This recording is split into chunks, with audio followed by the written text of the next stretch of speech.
Before the Indian Army can think about leaving Bangladesh, 93,000 Pakistani prisoners of war will have to be transported to India.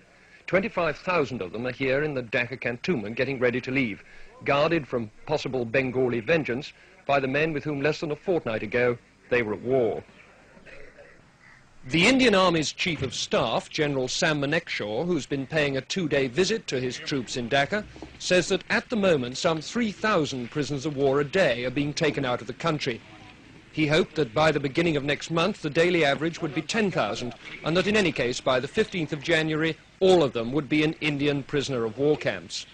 By that date too, the General said, he would have reduced Indian armed forces here by 25,000. But they still can't all go home.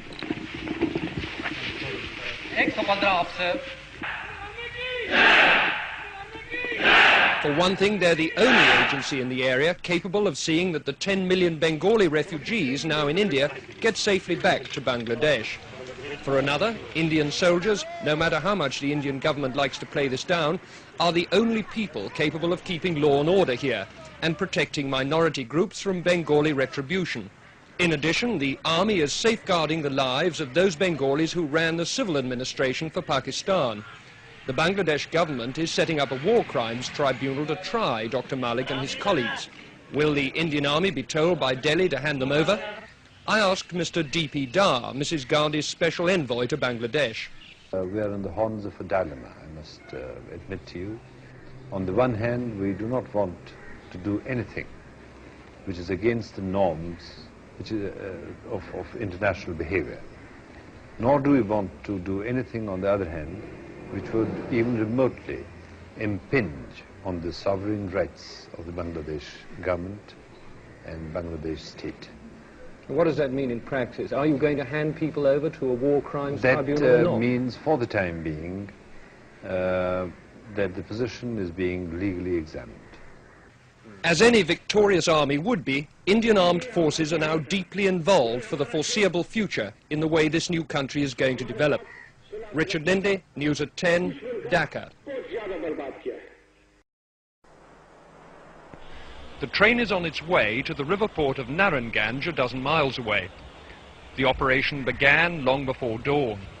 At the cantonment siding, Brigadier H.S. Clare supervised the loading of the train.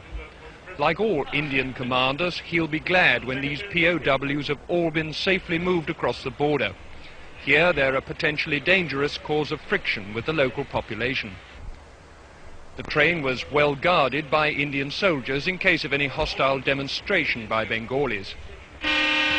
What's the attitude of these people on this train? Are they glad to go or what? No, they're happy to get away from here. Certainly. I'm quite sure that they won't have any hostile attitude when they go to India. Whereas in this place they can't get out at all. Are you worried about any demonstrations on the way to the boat? No, I'm not, because I think we've taken sufficient precautions to make sure that nothing happens. At Narayanganj, a Pakistani naval commander organized the embarkation. Allied commanders of the groups, report to me immediately here. Apart from their military kit, the men took nothing with them but food and cooking equipment. The railway line ran right onto the dockside, sparing them the humiliation of a jeering Bengali crowd. Even so, a small group on the roof of a harbour building broke into jubilant shouts as the prisoners trudged down the quayside. At every step there were Indian soldiers to protect them had it proved necessary. Bengalis are not best pleased to see their enemies go home apparently scot-free. But there's a long way to go before these men can expect repatriation. First, the 36-hour boat trip through the river system to Khulna, then a long journey across the border into West Bengal by train, and on to the prisoner of war camps on the Ranchi Plateau in Bihar.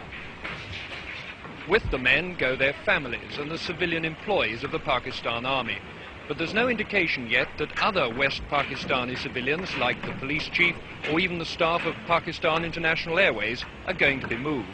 For the moment, the emphasis is on getting the soldiers out before their presence here causes trouble.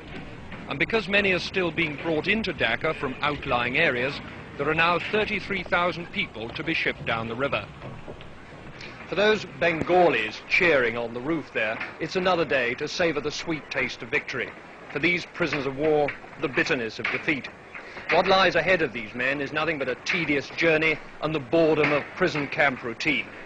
But at least now they've begun that long journey home. Richard Lindley, News at 10, Naranganj.